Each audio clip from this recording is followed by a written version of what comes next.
Hi, this is Alex Bryan. Wanted to thank you all very much for attending the webinar today about identifying, remediating fraud and corruption in China operations, looking at what are the best corrective actions, how to address the ongoing risk. This is an event with Grant Thornton and East West Associates putting this event on. I'll jump to it. We got five very smart speakers, so I will, as a moderator, I'll move forward as quickly as possible. And get to the main presentation, which are the question and answer session. For housekeeping purposes here, residents are encouraged to ask questions. We've already got some questions prior to the webinar, and we got questions last night. If you have questions, please click on the control panel on the right-hand side. You'll see where it says question on the control panel. Type in your questions, and it'll be sent to me as a moderator, and I'll make sure we get to them. If we have any questions which we cannot get to within this full hour, then we will follow with you by email or voicemail, or follow with you by phone within the next 48 hours. All right, so without further ado, I want to introduce Grant Thornton and have them explain and introduce themselves. I will first turn it over to Dr. Tim Colati and Warren Clark. Tim?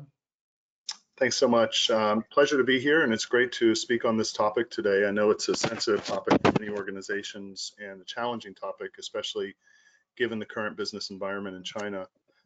Just by way of self-introduction, I'm based in Shanghai. I moved out to China from New York in 2006, so quickly approaching 20 years. And the role that I have is to lead the forensic advisory practice for Grant Thornton based out of Shanghai. I've been conducting a lot of due diligence work and support services for companies on the advisory side for forensic accounting investigations for a number of years. I was with a Big Four firm for 10 years before I joined Grant Thornton 9 years ago. And our business is typically 90% or more multinationals. So we're really in the thick of things to help multinational companies navigate the complex compliance environment there in China. Our team is centrally located in Shanghai, and we are supporting all over the country these types of issues that we'll be speaking about today. Thanks again, Alex, and it's a great opportunity to be on this webinar with you. Warren? Hey, thanks, Tim. What Tim forgot to mention is that he's a really nice guy, too. Thank you. Yes, I have my days. Yeah. So Tim and I have worked together for many years, both in Shanghai and in the US. This is Warren Clark. I'm an audit partner based in Atlanta.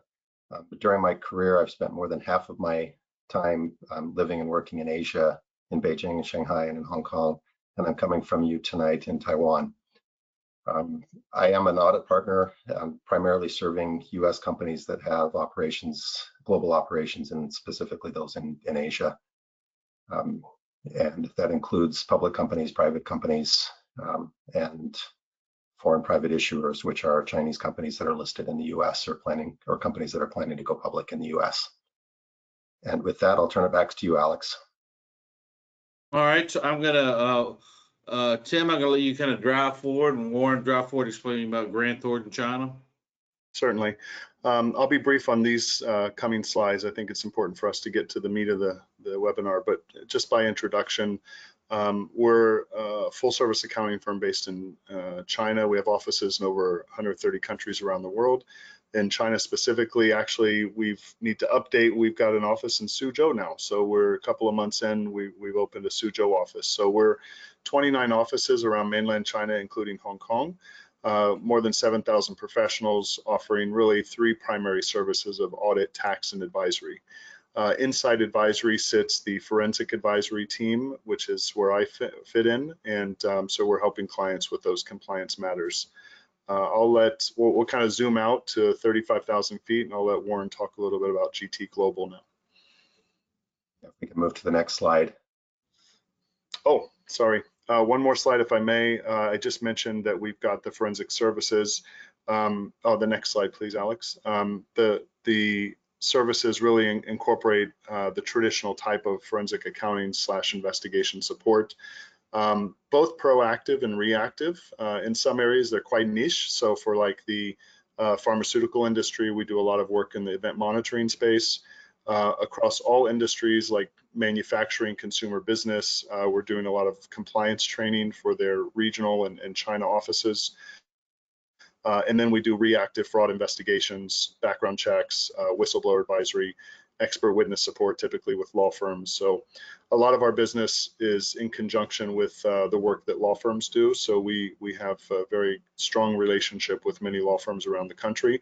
And we can support on those issues where legal and compliance kind of mesh together. So that's just a quick overview of the services, including technology support for e-discovery or computer and data analytics or any type of cyber support too. So it's an end-to-end service. All right, let's move to the next slide. Yeah, just very quick comment on Grant Thornton International. So we are a network of member firms across the globe in 135 different countries. You can read the numbers here. But a lot of people don't understand the size of the firms other than the Big Four. But being a non-Big Four firm, we do have the breadth and depth to serve companies that are operating around the world. Move on to the next slide. I think it's just some more data around the size of the clients that we serve. And let's move on. All right. Warren, did you cover that last slide? Yes, yeah, we're good. Okay. All right. So brief introduction of East West Associates. I will take this for East West. We'll move forward pretty quickly on through this. East West, we operate really in 5 regions: the U.S., Mexico, Central Eastern Europe, China, and we're all throughout Southeast Asia, Vietnam, Thailand, Philippines, etc. Those are all where our executives are. We're focused on 4 things. We're not lawyers. We're not accountants. We're a group of individuals who will run operations, have P&L responsibilities for running U.S. multinationals on the ground in these 5 different markets, right? And we offer 4 core services: 1, global manufacturing supply chain footprint, operational commercial performance, human resources and risk management, which is where a lot of these services fall under, and supply chain. Today, we'll be talking really about fraud, corruption. It's really going to be around risk management and human resources, and our focus will really be the executive search, interim general management, integrity training, business audit, and board advisory. Those are our kind of 5 core services in this area, and we'll explain further. Okay. East West started in 2005, so we are now 20 years old, right? Our people pulled out individuals from large U.S. multinationals like General Motors, Volvo, Briggs & Stratton, Kodak, as well as mid-sized companies, and we have work in a variety of different industry sectors, as you can see. I want to turn it over, more importantly, to the speakers today, representing East West, Li Xiao, East West Associates Director in China. Li Xiao, I'll turn it over to you, and then you can get it to TT and to Dan. Great, thank you, guys. This is Li Xiao, based in Shanghai, China. 20 years experience working with multinational companies in China and Asia, mostly on business transformation and turnaround projects. In the last few years, primarily working on merger and acquisition, restructuring, IGM, interim general manager projects with small and medium-sized companies plus US and European private equity firms. We'll take the chance to share some of my knowledge and experience on fraud and interim solutions. And I'll turn it to TT. I think actually, Li Xiao, you're currently on a project now, I believe, right? Yeah, sure, I am. This is TT. I have 31 years of hands-on general manager and board member experience throughout Asia. Business startup, joint venture, as well as turnarounds. Now, 12 years of that is for Avery Dennison. With Avery Dennison for 24 years, 12 years in Asia, helping starting up and growth and turnaround businesses. After that, I have taken on 14 intern assignments and also as an operating partner, a freelance operating partner for different private equity groups managing a portfolio company or turning around their portfolio companies. Out of the 14 companies, most of them are manufacturing, manufacturing electronics, automotive, but also including medical device and other industries. I am a board director of Asia Transformation and Turnaround Association. We have a lot of experts and interim managers in this association. Currently, I only work for board member, advisor, and operating partner as what I do. Thank you. Thank you, TT. Dan? Hey, yeah, hi, it's Dan McLeod. Currently based in the US, and I apologize, I've had a bit of a cold, so I'm struggling with my voice a bit, but currently based in the US, working with East West for the last 7 years now. Prior to that, it was 21 years in Asia, the majority in China, but also a significant amount of time working in Southeast Asia. I come from an engineering and operations management background, both management of large capital projects going into China for a number of years, as well as startup and operating facilities throughout Asia. So my background, my focus with East West has been a lot on supply chain services around site selection, setting up factories, extending supply chains into different parts of the geography, and have worked in projects with East West, both in China, but also Southeast Asia, Europe, and Mexico. Alex? Right. All right. Great. So we will now turn it over. And again, we're going to move through this because the Q&A session number 6 is the most important part. We'll get to identifying, going to answer the question here of identifying and remediating fraud and corruption in China operations, why this topic is so relevant, why many people signed up for this webinar. Let me turn that over to Tim Kaladi. Thank you very much. Great title for the slide in terms of why this, for this section, is why this topic is so relevant. I speak from time to time in the market on the psychology of fraud and why fraudsters commit the crimes that they do. It goes back to several theories, of which the fraud triangle, which was developed in the 50s by Donald Cressy, is really the cornerstone or the foundational approach to appreciating the psychology behind fraudsters' decision-making process. Typically, in an organization, you need to have all 3 of these members of the triangle present before you can really identify or confirm that fraud exists. The first leg is the perceived opportunity. When you're looking at organizations' activities, there's got to be opportunities for the fraudster to commit what he or she does. And those could be things as simple as weak internal controls, those where you have a single individual signing off multi-layers of approvals.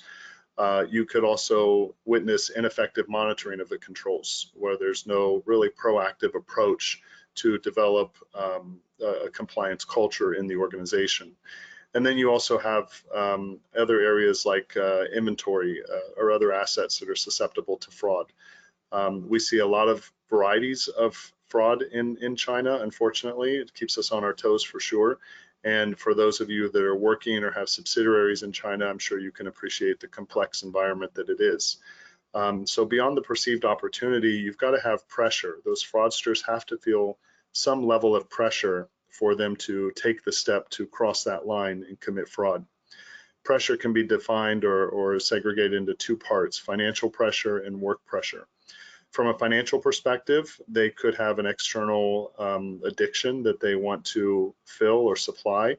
It could be something that they feel also is for a good cause, such as a sick relative, and the only option that they feel they have to pay those medical bills is to steal from the organization.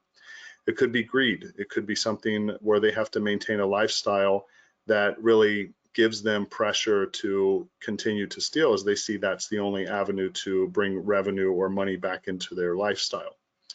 And then finally, poor cash management. They just need it to maintain, as I said, their lifestyle and also perhaps cover for family members or others that are around them.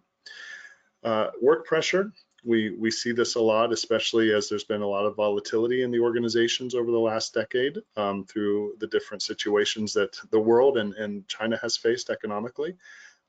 We feel that people will make a jump over to commit fraud if they feel very dissatisfied or frustrated with their organization regarding their salary, regarding their promotion, their job career path, if they feel that it's not to their satisfaction or expectations. So they were overlooked for a promotion, for example, or they didn't get the expected pay raise, or they didn't get the job title that they wanted, excuse me, for that particular year. So these types of pressures will cause employees to commit fraud.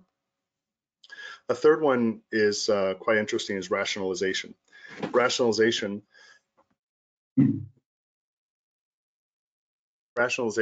is when employees of an organization or a supplier or vendor will actually try to justify their actions by saying things like, it's just a small amount of money, I'll pay it back, the company's not going to miss this. I have to cover, medical bills, for example, so it's for a good purpose. So I need to do this. It's really the right thing to do in my mind. I deserve a pay raise.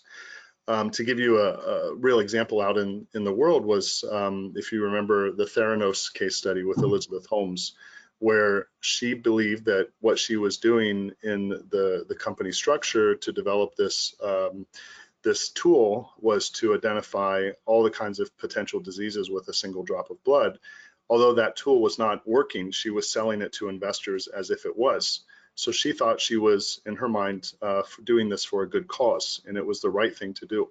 And so she rationalized and said that it doesn't matter if the machine is not ready or if it's not going to be ready, I'm going to sell it as though it is ready, and so I can get investors to get their money. So this type of fraud took place over years, and she brought multiple people into the scheme.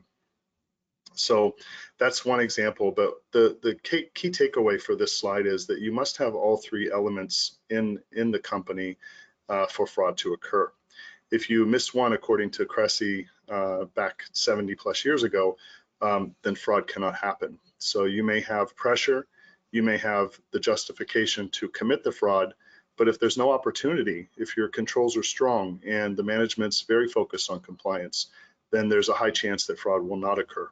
And so we're here today on this webinar to kind of explore some case studies where it happened, and also to answer any questions that you may have that you're facing today in China. And so that's really all I want to share from this slide, Alex, but certainly we can talk more in the Q&A about the psychology of fraud as well.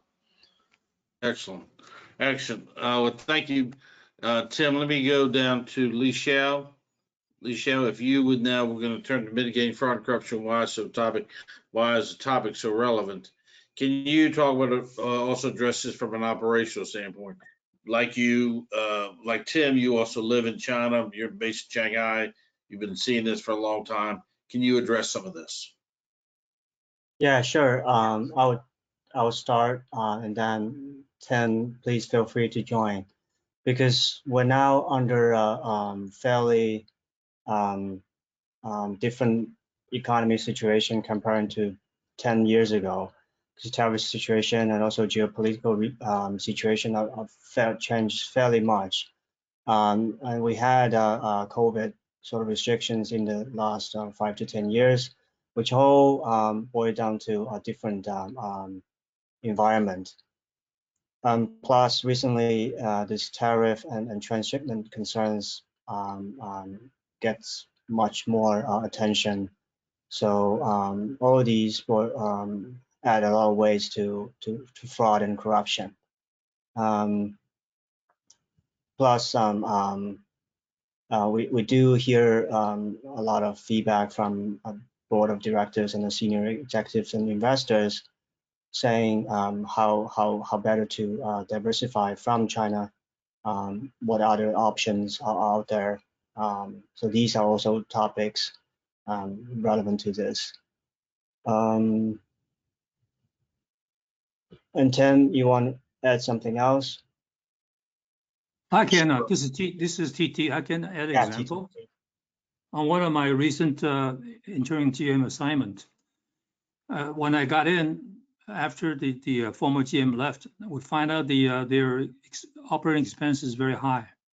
One of them is for gifts used by employees and for public functions and for end-use customers. It's easily find out that they're charging their gifts to the company at 3 times the market price. And that equals to 6%, 5-6% of sales. So basically the general manager, the former general manager's taking advantage of the system, select his own vendors and buy only from this vendor. And we quickly have to resolve that issue. So this kind of thing does happen. And the key question is, how do you resolve it without stopping the operations? And that can be done through professional service or by just doing the common sense approach. By asking the current vendor to lower their price to the market price. Otherwise, we'll not purchase from them. That's it. Right. And I think, Warren, you and Tim were talking the other day about a transshipment concerns about you had a client who was being requested to go to another country for transshipment. Yeah, that's right. And we've had situations where sometimes Chinese companies or suppliers are telling their US counterpart or US customers that they will now take on full responsibility for compliance with paying all of the tariffs. And they're asking, we've seen situations where the Chinese supplier asked the company to sign contracts with a newly formed entity outside of China, and that they were routing product through another country, or transshipping a product to another country, and then the Chinese supplier was then taking responsibility for filling out all the customs and then paying the tariffs in the US, but they were not fully complying with all the requirements.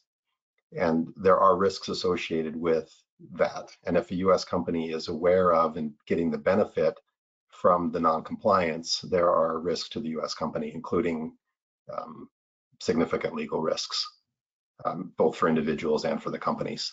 So if it goes back to the old adage of if it sounds too good to be true, it probably is. And there is no great way to get around the tariffs. There were transshipments. A lot of product were being moved through, particularly Southeast Asia, in the past years. And that was one way to get around the tariffs. But the customs seems to be getting better at identifying those and tracking that more closely. So we just need to be careful in that space. Yeah, and if I can say, Trump 1.0, we saw a lot of companies using Mexico as kind of a platform to jump into the U.S. to avoid the tariffs, and conversely, companies going through Vietnam or Southeast Asia to come into China. But Trump 2.0, the administration's gotten a little bit wiser to this, and they've definitely, I think that's why some of these tariffs were so blanket coverage to avoid any of that happening again. But there are going to be efforts. And certainly, as I've always said, to catch a fraudster, you got to think like a fraudster. If you were trying to commit some unethical behavior, what would you do to kind of circumvent and go over the rules and feel like you're outside of the rules? And so we have to kind of look at this from a 360-degree angle to identify what is trying to be done for what intent. And when I talk to clients, I always ask them before an investigation, what's the intention of this action? What are you trying to accomplish, or what do you think he or she is trying to accomplish? And we can cover a little bit more of that in the Q&A session. But great comments, Warren and TT. Thank you for jumping in on that. All right, so let's quickly do one case study, and then jump into the Q&A.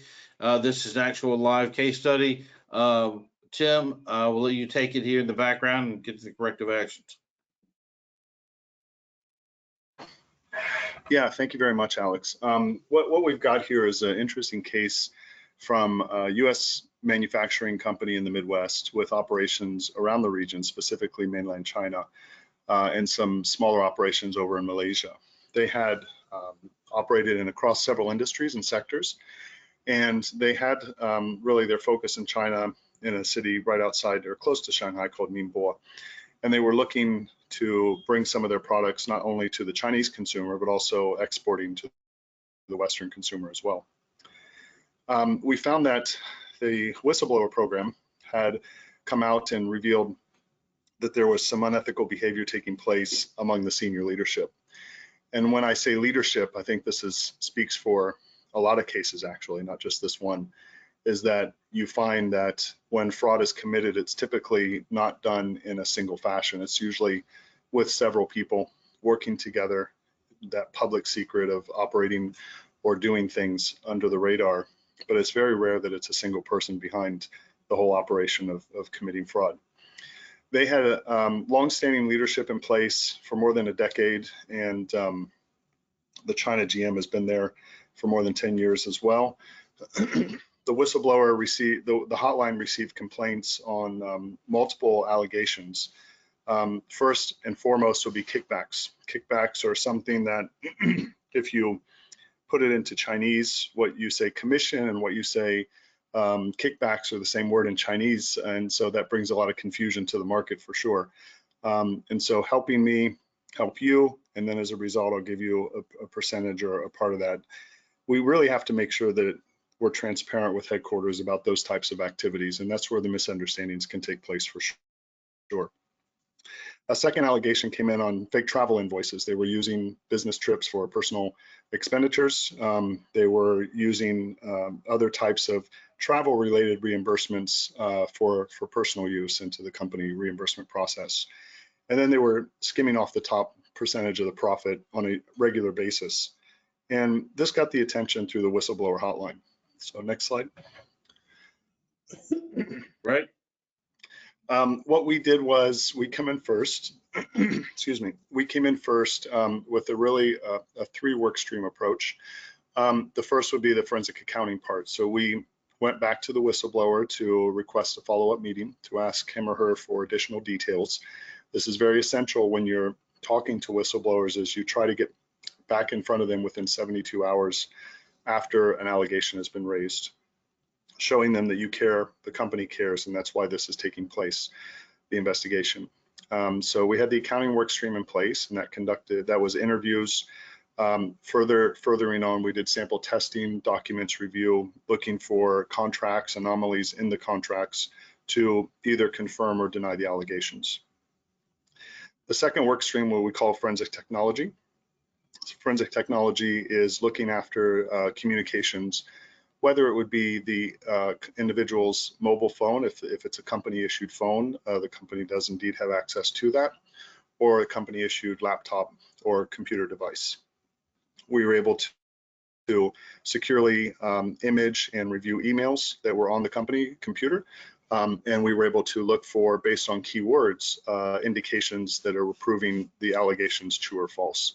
And so this second work stream is very valuable in China simply because once notarized, it can be admissible in court. And if it's not going to court, it's still hard evidence and can be used when negotiating severance packages or departure agreements with employees. So the technology piece is really important for sure. The third piece and the final work stream that Grant Thornton conducted was the corporate intelligence or the background checks. The purpose of the corporate intelligence work would be to identify unethical behaviors with improper relationships. So maybe family members who are suppliers of the company, or those college classmates who have personal relations with the GM or members of the executive board to give favorable terms, or reputational issues among those individuals. So if they were hiding some court records or bankruptcies or criminal records, this would come out in the corporate intelligence review. And so understanding, and this is coming from databases, both in Chinese and also global, also coming from sources on the ground. So talking to folks like reputational questions, capabilities. We see a lot of cases where companies will claim to have a certain capacity when in fact they only have 2 or 3 employees working from their home. And so basically the corporate intelligence work stream will help identify reputational or due diligence type issues. So as a result of combining those 3 work streams, we were able to identify who was involved, and then that led us down the path of more interviews, and at the end of the day helped us appreciate how big of an issue this was for the company headquarters in the US. We did terminate 6 employees, including senior members, as you can see in point number 3 of that. And at this point, this is kind of really a really nice example of how East West and Grant Thornton works hand in hand, because we will kick off the investigation from an accounting perspective. And then once we identify the fraud, confirm, deny it, the company still has to maintain its business continuity. And how do we do that? You know, we can only take the company so far, because at the end of the day, we're accountants. And so the East-West model can start us in point number 4, and I'd like to pass it over to them to kind of share where we handed the baton to East-West, and then they took over and managed the company moving forward to maintain sustainability of the organization in China. So over to Alex or your members. Licia, why don't you take this? Since you will Yeah, work. because I actually personally worked on this assignment. And Right. as Tim mentioned, this is really a good example of how we work together. So when we got introduced to this project, the client actually had serious concern about how to really maintain the business, because all the senior members were pretty much let go. And the middle management and the ground staff are also concerned about if there's a chance to fix the whole operation and then keep moving on. Actually, the first week I had 3 different functional employees came over to my office and say, well, are we going to close down the office here, and are we going to talk about severance next week? So all these issues popping up in the very first month. So we took this pressure and then worked really closely with the US management team. And we, other than the GM myself, we also had an interim HR director from East West, plus also had a really good help from Grant Thornton to act as the interim CFO. So with 3 of us coming in to replace the senior management, we had a very detailed plan to work on not just operational, but also commercially and also HR wise. So that first month was very intensive, and also we had a really good plan to stabilize the team and also stabilize the business itself. And in 3 months time frame, we stabilized the whole P&L, and also get the team very much comfortable to work along. And we started to look for a permanent GM. And we had a GM in month 5th. So and then we had about 1.5 months handover. So that completes the whole project. And in the interim, we also had really helpful integrity awareness training, so as to help the business to avoid future issues on fraud and other potential severance payments issue. So we can talk more over the Q&A, I guess. Sure. So here the Q&A right here. Now we've got a good a large amount of time for Q&A directly. We've got 22 questions that have come in. I thought the best way to do is if Tim and Warren, if there's clearly a process here, if you will talk a little bit about fraud, how you identify fraud, and then calculate damages, Li Xiao and TT, if you always been a little bit on East West, then when we get to the questions, we'll know exactly perspective you all are coming from.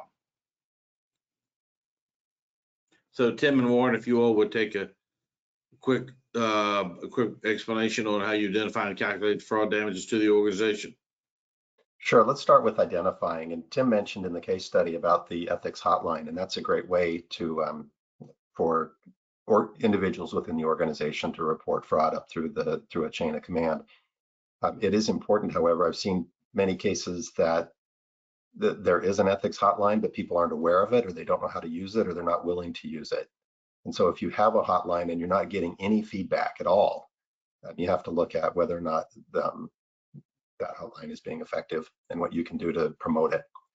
The other thing is, that is just walking around and talking to people other than executive management. And I know a lot of executives from the US are no longer traveling to China or not traveling as regularly, but it's important when you are on the ground that you talk to people outside of the core people that you usually talk to anyway, and be available to other employees within the organization.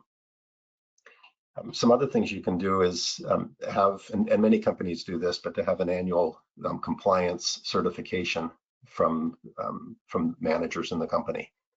And although you would think, well, they're not going to fill it out, or they will fill it out and sign it, but that doesn't mean that they are in compliance. But it does create a tone within the company that there is people do care, and that you have policies and there are controls in place to make sure that people are following the rules.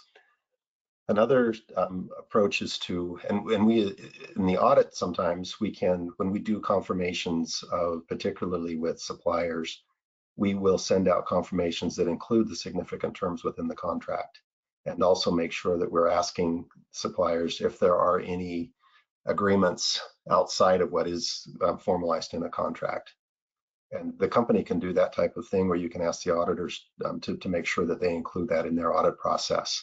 And that helps to identify if there are any kickback arrangements or any other side agreements or things like that are in place of which the company's not aware. The other is looking through expense reports, and that was mentioned earlier as well, but a lot of fraud can flow through expense reports. And if there's close monitoring of and approval of those expenses through multiple layers to make sure that that area is being covered. And I think, as Tim mentioned, the collusion or more than one person working together can create more significant fraud. The individual fraud, although it does happen, it might not come up to significant numbers. But if we're talking, when we're getting into material amounts, there is usually collusion involved. And so there are steps you can take to make sure that it makes it more difficult to have, when you have more people involved in the decision making rather than just one person with the decision making and approval authority. And with that, Tim, let's move on to how do you actually determine the extent of the fraud? Sure. Thanks, Warren. I have to first apologize to everybody. We're almost 40 minutes into this webinar, and I forgot to bring the spoiler alert that fraud can never be eliminated. Fraud is an attempt to mitigate. It's an attempt to reduce. But when people promise the elimination of fraud, I think it's really an empty promise, because it's quite a challenging commitment for a company to make zero fraud in an organization. What we can do to mitigate fraud, though, is to, as Warren alluded to, and as I mentioned before, and we'll talk more in the Q&A, is to make sure your company controls are not only tight and aligned with headquarters expectations, but also proactively followed up at the local level as well. And so for calculating damages to the organization, I think this is really a tough one to analyze, and I won't spend too much time on this, but I want to say that being proactive, staying actively reactive if you need to, will allow you to assess, where your priorities are in the organization for fraud risk management. Calculating damages, as I said, we do have a multi-work stream approach, and this will allow us to, snuff out the fraud as quickly as possible, because it's proven through experience of organizations operating that the earlier the fraud is identified, the more money can be saved in the long run. And so, sadly, another piece of bad news is that it takes, on average, 14 months to identify fraud once it's started. And so this is something that you have to appreciate in an environment here in China, where business over the last several years has been run quite independently from headquarters. And so it's been very challenging to identify where the fraud takes place. We did a compliance audit a couple of months ago for a European company, and we asked to see their policies. And they said, well, do you want the English or do you want the Chinese version? And we said, we'd like both. And we matched them up, and the policies were different. They said, we just put an English version out there to keep headquarters happy. But the Chinese is how it's really done. So the advice is, don't just accept the English version of your policies and ask for the local version and get a view on both before when you're conducting an audit. So I'll stop there. We'll have other questions to identify some of these issues as well. Lee Xiao and TT, would you all kind of briefly go through kind of the EWH solution so we can, and then we'll get into the questions. I mean, how will we apply these, the business audits and the interim managers? Yeah, I can briefly talk about it, and then TT, please add when appropriate. When we step in a business, we always start with key elements on operational side, and to understand the operational structure and how the team is operating, and also looking at the commercial team, how they sell or distribute the products, and what weekly plan or monthly plan they are executing, so as to quickly blend in and to understand the short-term objectives. So with that in mind, we will also try to fill the gap to see where there could be issues, where we should address immediately, try to keep the business going as planned. Yeah, that's the fundamental side. Yeah, I TT? think you've got, This is TT. I guess I was describing a case earlier where the cost savings was 5% of sales. When I first being brought in as an interim GM, it was not. This is not clear. There are other issues like changing the distributors, receiving kickbacks from the distributors. But once it's in, it's very clear that the employees and managers pointed out that this is a major issue. So once we find out, the key question is inform, investigate, and then recommend to the headquarters on what to do. Once they agree, then you implement. And at the end of the second month, this expense column went down from 7 to 3, and eventually get down to 2% of sales revenue. So this is the biggest cost saving from this turnaround.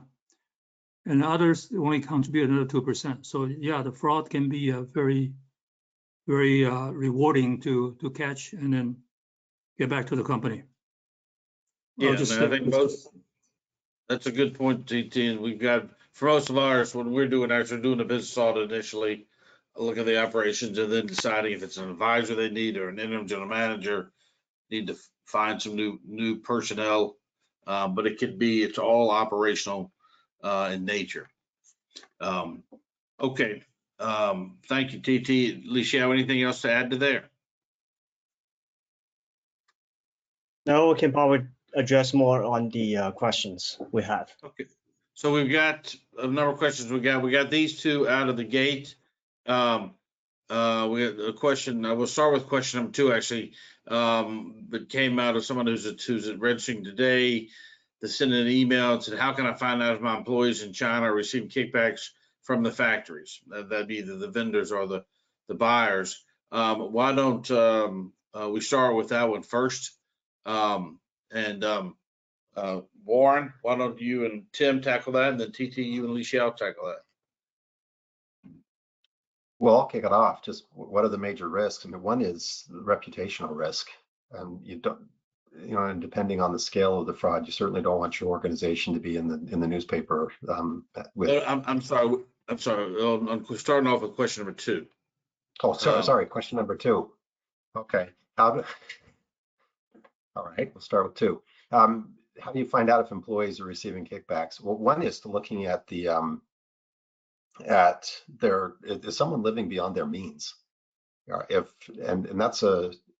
someone has, I mean, the company knows how much the individual is being paid. And of course, you don't know the other details about their financial situation, whether it's from their family or their spouse, or maybe they did well in the stock market and in real estate or something. And so sometimes it's hard, but if you know that if you know their personal situation and that they're living beyond their means, and it appears apparent that that they're doing things that they shouldn't be able to do, that's a trigger that something's wrong, and that might instigate a further investigation. That's one way. And I think previously I mentioned some of the other ways. is confirming the terms of the arrangement with suppliers and making sure that there are no side agreements in place.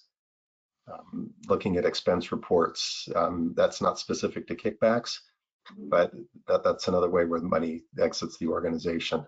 Another way, and I think it was mentioned earlier, and that's making decisions around supply arrangement terms and which suppliers you're going to use is made by a committee and not by an individual.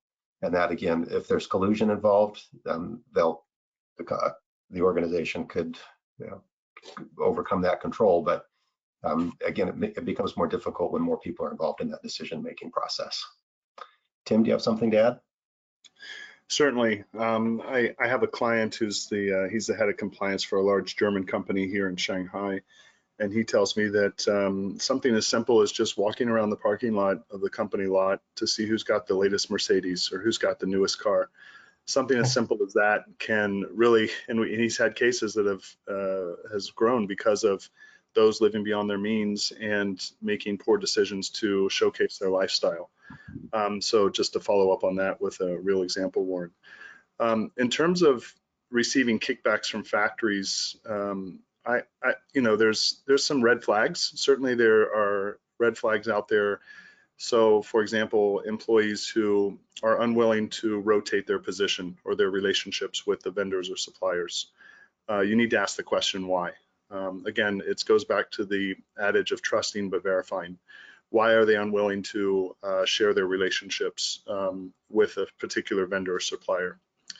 When they're going on vacation, why are they unwilling to hand over the relationship during a holiday or during a time when it needs to be business, when business needs to continue? Or if the employee is unwilling to take vacations, or if their lifestyle is such where they don't want to lose those types of trusted partnerships with their vendors, and then they don't share them. So I think when you look at fraud, you have to look at, again, back to the psychology of it and the reason or the rationale why people commit fraud is because they feel they have the access and the authority to get away with it by their longstanding position in the company. They know the system, they know the rules, they know the controls environment, they know how to manipulate the controls environment as a result.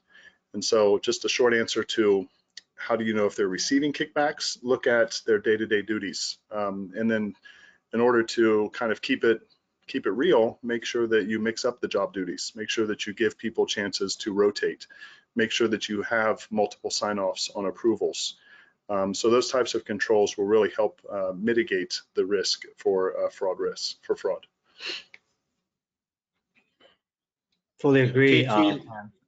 I actually just want to add one more thing. When we actually carry on with the interim GM project, we also look at the vendor selection process. Sometimes it's very, very odd to see one vendor has been there for multiple years and not really performing well, even though the quality department may have raised the red flags on this supplier and there's no one addressing issues on this particular one. So that's definitely something could worth looking into. Let me add two things. This is TT. Number one, for any assignments as a board member or interim GM, we'll probably select the top 10 vendors and then ask for quotations from different suppliers and see how far they're from the competitive price. If the price is reasonable, we'll let it go. The other thing that can happen is actually there's one instance whereby we have two sales managers provide evidence of the other sales managers receiving kickback, and then you can get people to come back, suppliers come back to say, yeah, that guy is receiving kickback. Unfortunately, none of them can produce solid evidence.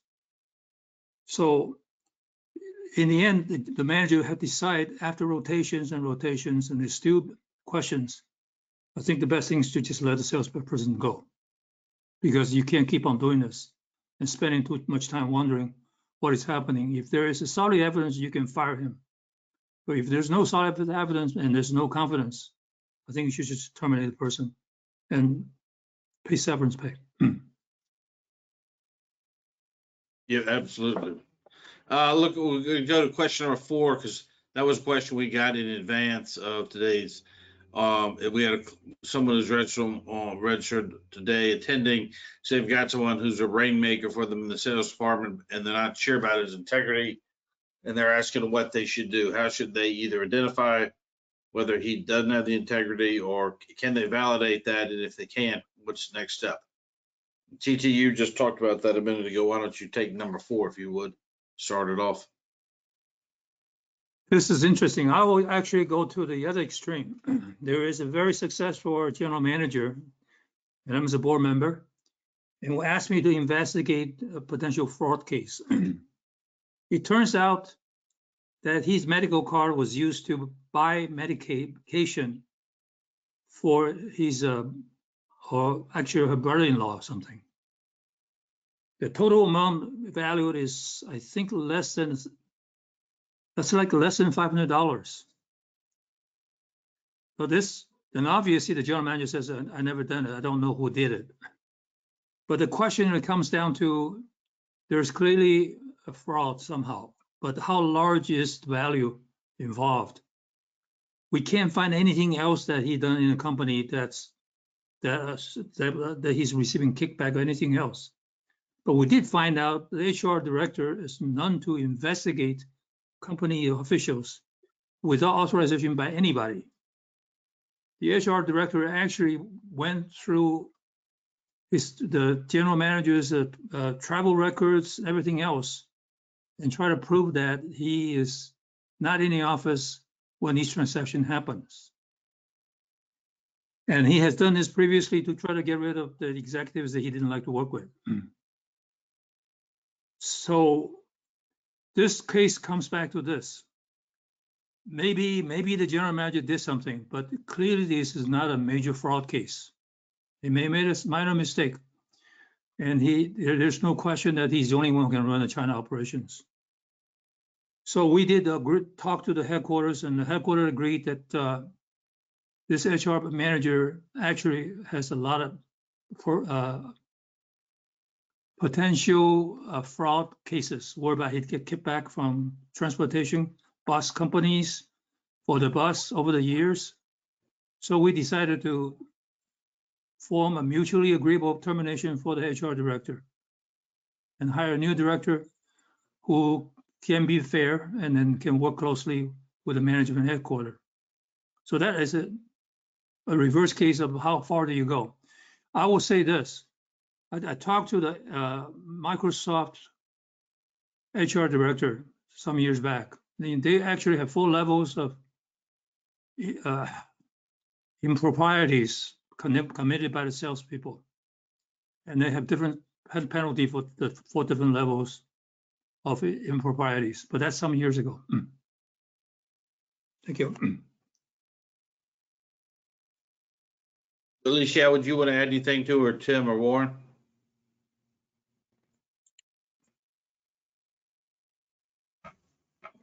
Yeah, I can make a I quick. would just add, I mean, Tim mentioned earlier about doing background checks on companies and on individuals. And if there is a risk, if you think that there's a possible integrity question, running that background check could identify if that has been public information out there on what this person has done in other roles. And that would be one way to identify if that's the right person for the position that he's in or she's in.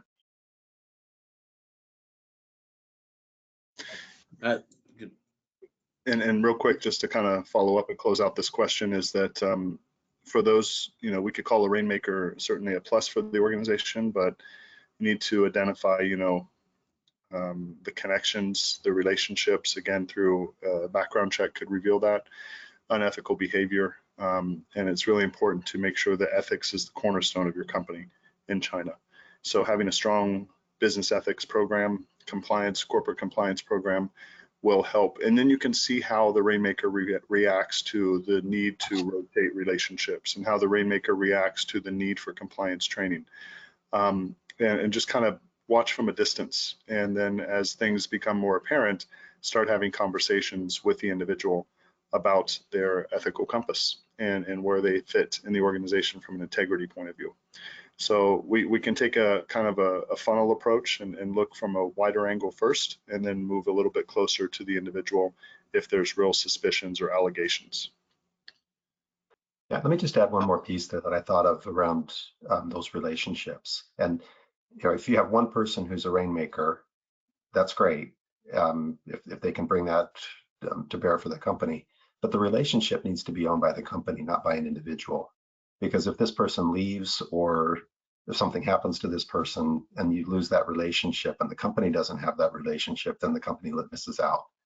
And so it's important to have more than one person that owns a relationship within the organization with important customers or suppliers, so that those can be shared. And again, that helps to eliminate some fraud risk as well. 100% agree with that. Yeah, another thing I can add is probably to check on his check record, his previous employment record, and see how this person running his business before, and his network and historical relationship. That may also be another angle to look at. Fair point. I want to jump to question 8 now. Because we've had this question presented to us twice by somebody who's registered on the tubular register today. They were talking about the organization itself, about how to, once Grant Thornton has qualified this, once you've identified this fraud, corruption, and you're going to remove somebody, how do you stabilize the organization, both from Grant Thornton and East West? How do you stabilize the organization, right, and remove that person and make sure that the corporate culture still stays on the China organization? And that could be opened up, TT Yeah. or Alicia, you'll take that, or Warren or Tim. I'll start from a GT side, and then I think the bulk of this question could be answered from East West for sure.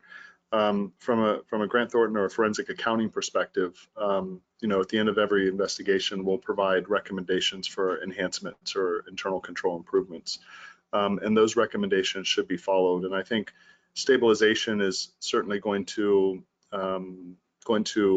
affect every employee inside the organization of the subsidiary in China.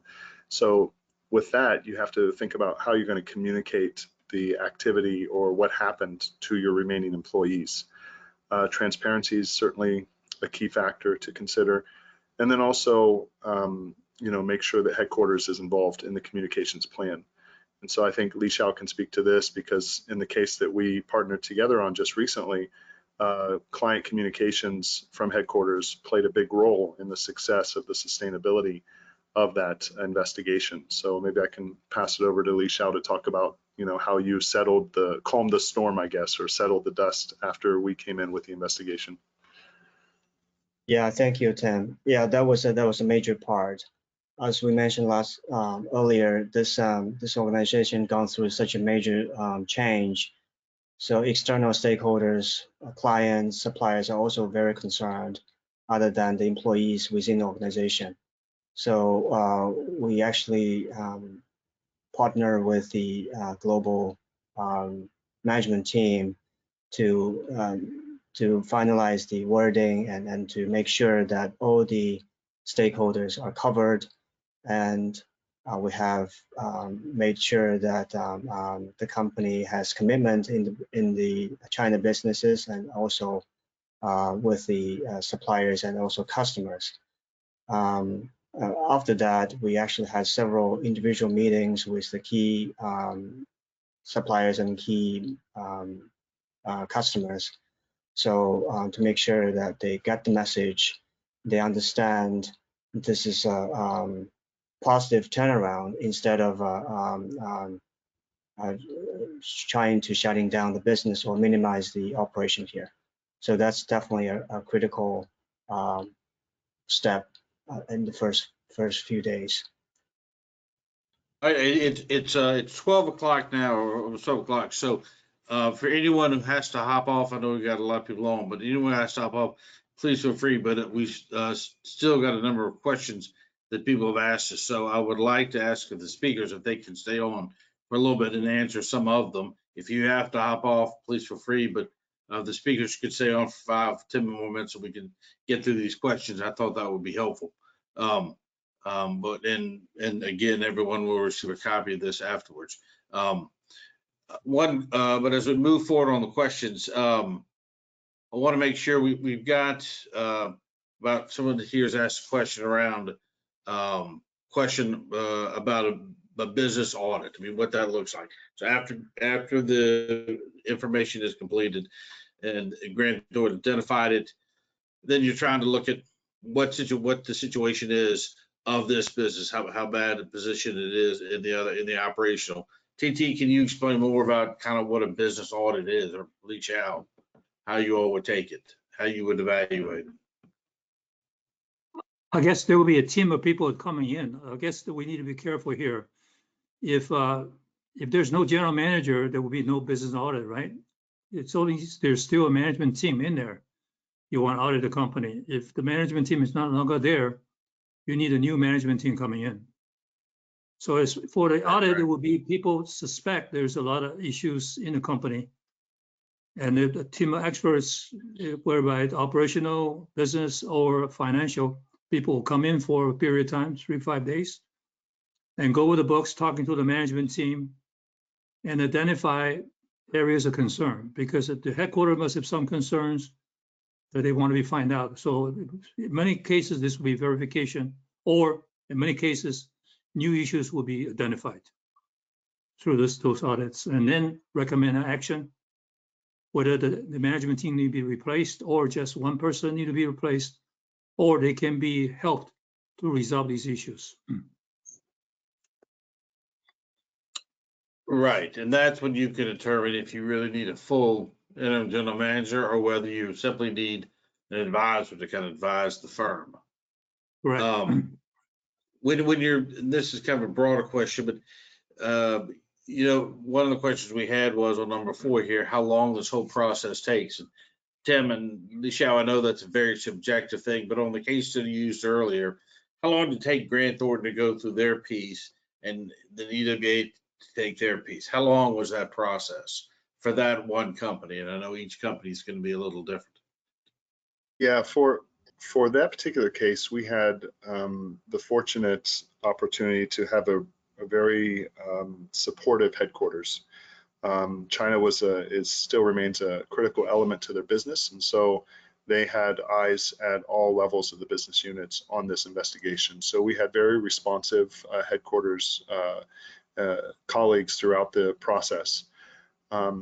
In terms of an actual timeline, our typical investigation timeline is between 2 to 4 months, simply because we have multiple work streams. We are waiting for whistleblower communications.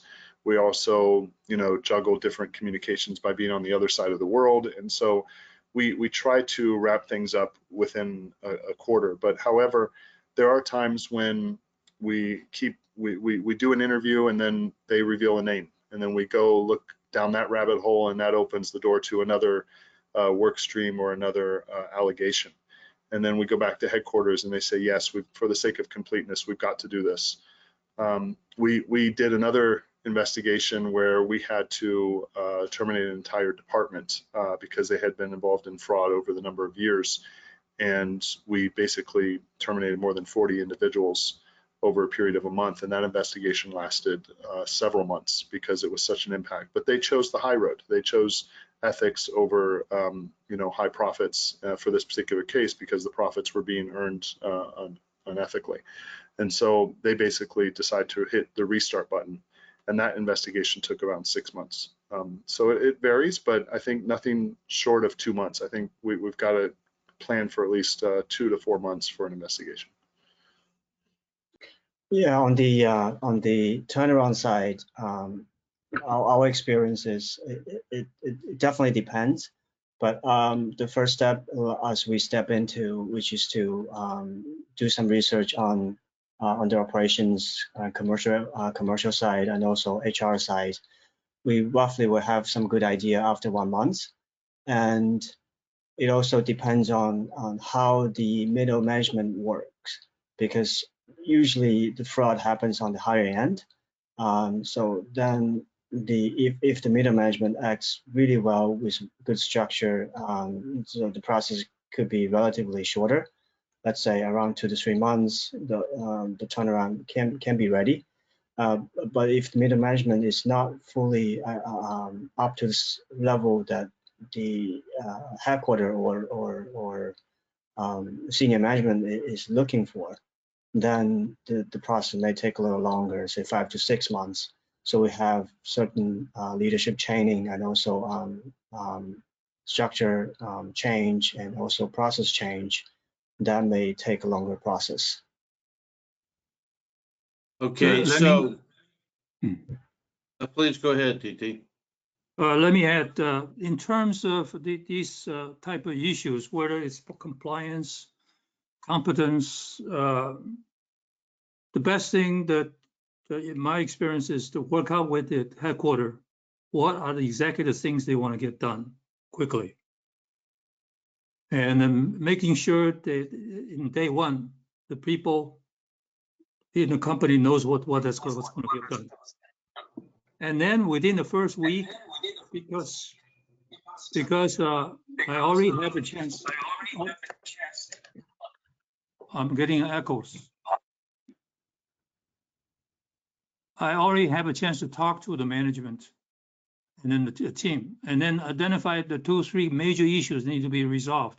Again, work with the headquarters to say, this is the major issue we're going to focus on to clear up. Compliance, performance, profitability, whatever they are.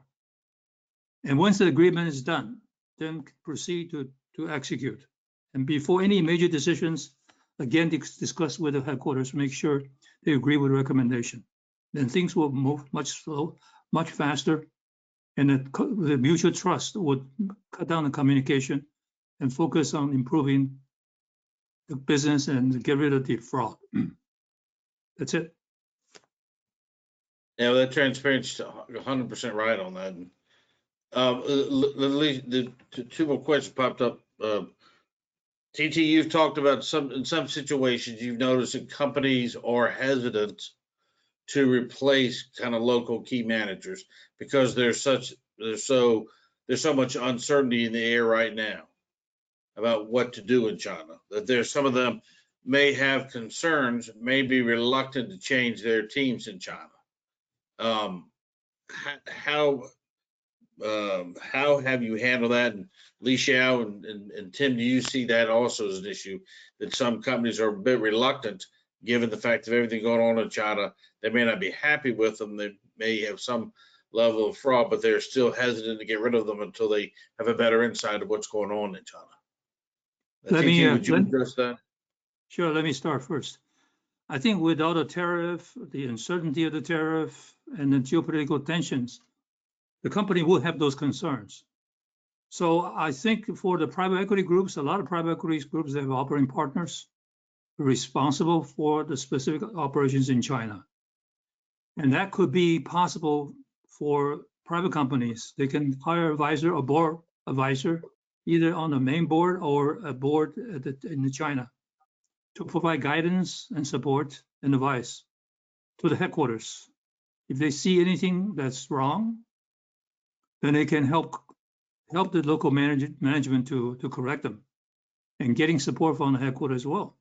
Because right now the communication about China is so different in US versus in China. So even communication on this issue could be a problem because people coming from different reference points. So advisor board with people with a lot of experiences in China and US can help that bridge that gap and then provide a continuity. And then this board advisor could also find out that the local manager is really not very good. Then could proceed to replace them, either as an interim manager or a permanent manager sometime in the future. Tim or Warren, have you all seen that also, that concern around the reluctance to make changes given all the geopolitical situations and just the uncertainty that is in China now, and from some of your clients? I do. However, I can't emphasize enough the importance of keeping compliance as a key priority or cornerstone of a company's culture. And so I'm a bit biased on this question because I think that there's never a good time to do an investigation. However, it's got to happen, and it's got to be done if there are allegations that are raised. People will make decisions for different reasons, different priorities, and different stakeholders have different agendas. And so it's important, as TT said, to go back and identify what's the purpose of the investigation, what's the intention, what's the reason to do the investigation, and what are the expected outcomes of the investigation. And then that'll help guide and direct us to get to there as quickly and efficiently as possible. Yeah, agreed. The good points for both of you. We have a question that popped up here, which was we have someone who's laying off a general manager. General manager is, well, the question, general manager is looking for severance. What is the best way to fight severance? In their mind, they've fired this person for fraud, and he's still going after severance. How do you all recommend, both Grant Thornton, how do you recommend fighting that? Are there steps you've taken that you would take to augment that? Great question. I'll start, and certainly happy to hear the input from East West as well. Severance is a tricky thing simply because the labor law in China is very supportive of the employees versus the companies. And so having solid evidence in place, without saying, but call GT, call East West, call us. We definitely have the tools in place to bring a forensic element to the investigation, to bring evidence that can be used in a negotiation to eliminate or reduce severance. I have countless examples of clients who have thanked me because of the investigation results allowed them to have a stronger position or an upper hand when they were discussing with HR and the legal colleagues facing off against the employees. And so this is a key topic that keeps general managers and executives at headquarters up at night. But this is why we have multiple work streams in the investigation to cross-check and make sure that everything is sound, and also to bring actionable evidence to the table to eliminate or at least reduce the severance package that's being demanded for the parting employees based on their fraudulent behavior. So there are certainly ways to address that, and I'd be happy to speak offline with whoever asked that question a little bit more. Okay. All right. I think that's pretty key topic is on severance.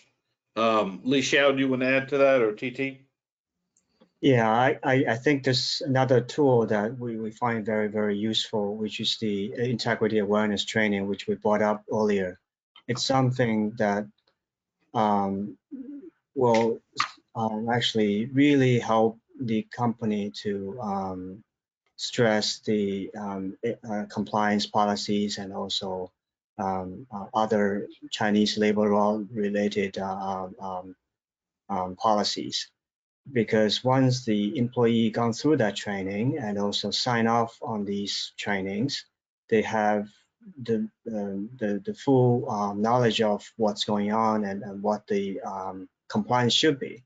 So if we could take to the arbitration on future court, it will be a great evidence or a great support for the company to file any fraud or related issues against this employee.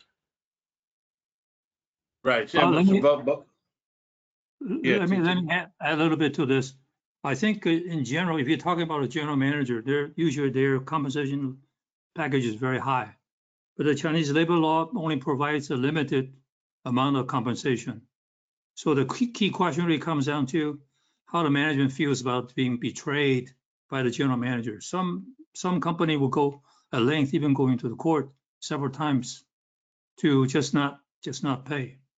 On the other hand, some other company will say this general manager still have links inside the company. They can still do damage to the company reputation-wise, as well as sabotage inside the company. They will pay the minimum settlements and just get rid of the person. So it all depends. Yeah, but yes, I agree with that. But I think Warren, to your Tim, to your point, at least the more data you have, the more evidence you've got, right? It's going to help you fight that because certainly that severance. Have you all noticed that severance payments or severance requests are getting higher? That people are asking for them, despite whether they've been committed fraud. That there's a concern about the economy in China since it's not very good. People are coming in with higher requests for severance.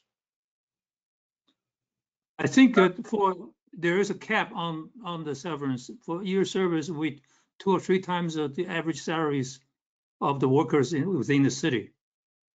So Right. it doesn't get any much higher than that. And then usually general managers pay well over $300,000 US per year, and they would not get that kind of compensation. Yeah, that's for the statutory severance, but I mean, there could be some other arrangement within the individual's contract, particularly for executives, where the severance amount could be beyond what's required for statutory purposes. And to Tim's point, it's really important that you have some support for why this person is being exited. And frankly, it could come down to a negotiation with the individual. Agreed. Right.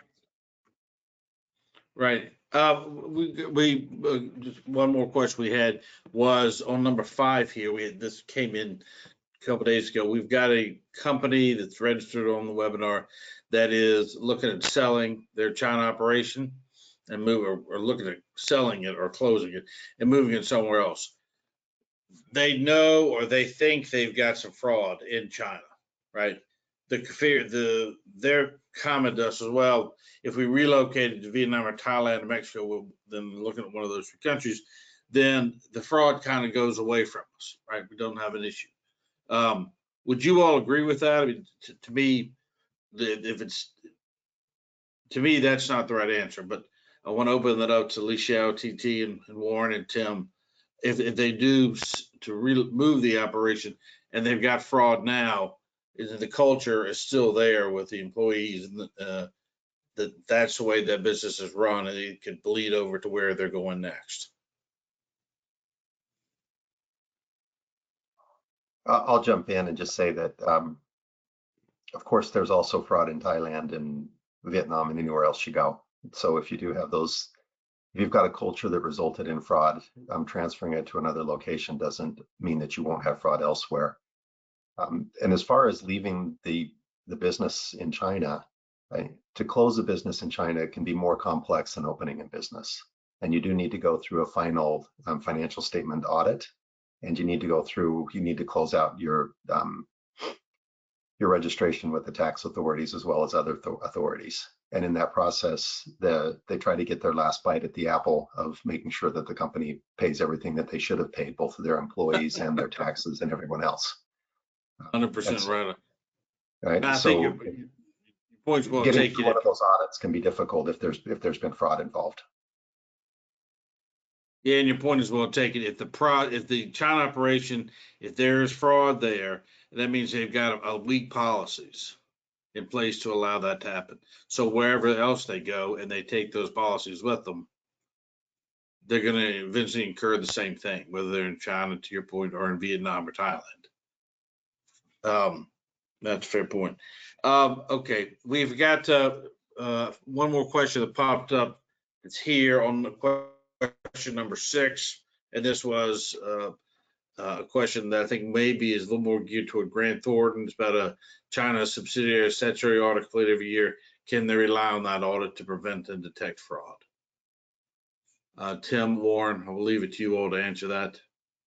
I would say prevent, no, detect, possibly, simply because fraud is an issue that can happen at any moment. And so you finish the audit and you go into your first quarter and here comes an opportunity for a fraudster to take advantage of the system, then the audit doesn't rotate for another year. So it really hard to say. That's a tough question. I'll pass it to the auditor, Warren, and let me know what you think. Yeah, I mean, an audit, excuse me, an audit can potentially identify and detect fraud, but there's no guarantee. And the statutory audit is a compliance exercise that is not specifically targeted towards identifying fraud. And so we might come across it, and there are procedures that we put in place specifically to address that risk, but it's not an in-depth targeted audit procedures to identify fraud. I will say that if you're doing a statutory audit, it's very important to reconcile what is being reported for statutory purposes under Chinese accounting standards to what is being reported under US GAAP for US reporting standards. And reconciling those two sets of books, and there should be two sets of books, that's appropriate, but reconciling those two and understanding the differences, and are they truly GAAP differences, or are they different, or is their accounting being done differently, the same transaction being treated differently, even though they shouldn't be treated differently and for different purposes. And doing that reconciliation is a great step to identify that type of issue. All right, last question for Grant Thornton, last question for East West is number 9. Alicia addressed this, but when you're working as an interim general manager, right? The most effective tools you've got to share when you're working, and you're on an assignment right now outside Shanghai. So when you're in that situation, how do you handle that? What's the answer to that question? Well, initially, the most important thing is communication, as TT also mentioned. This constant and very intensive communications, not just with the headquarters, but also with local middle management team, as well as with the ground level employees, because we try to have all the information transparent, and also try to communicate in a very open setting, given the fraud always kind of given silo environment in the organization. So the first, very first important elements is on the communication side.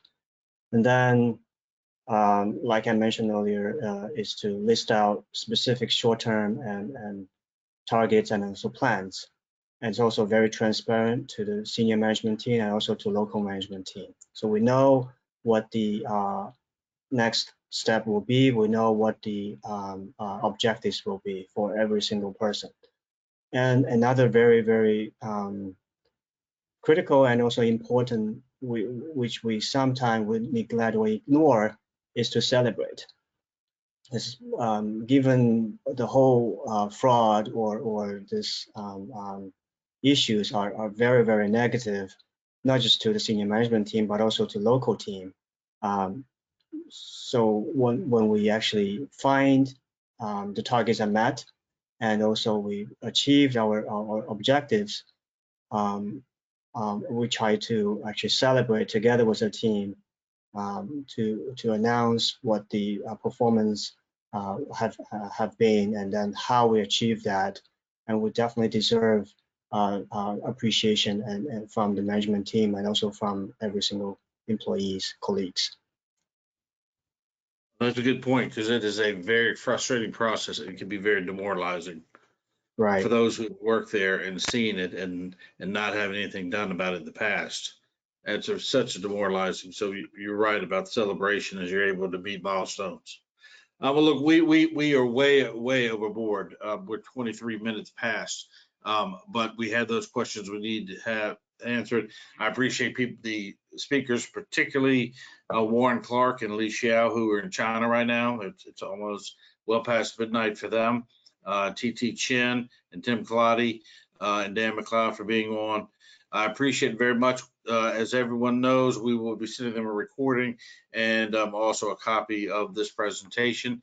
So again, Li Xiao, TT Chin, Warren Clark, Tim Colati, Dan McLeod, thank you all very much. And this concludes today's webinar on fraud and corruption.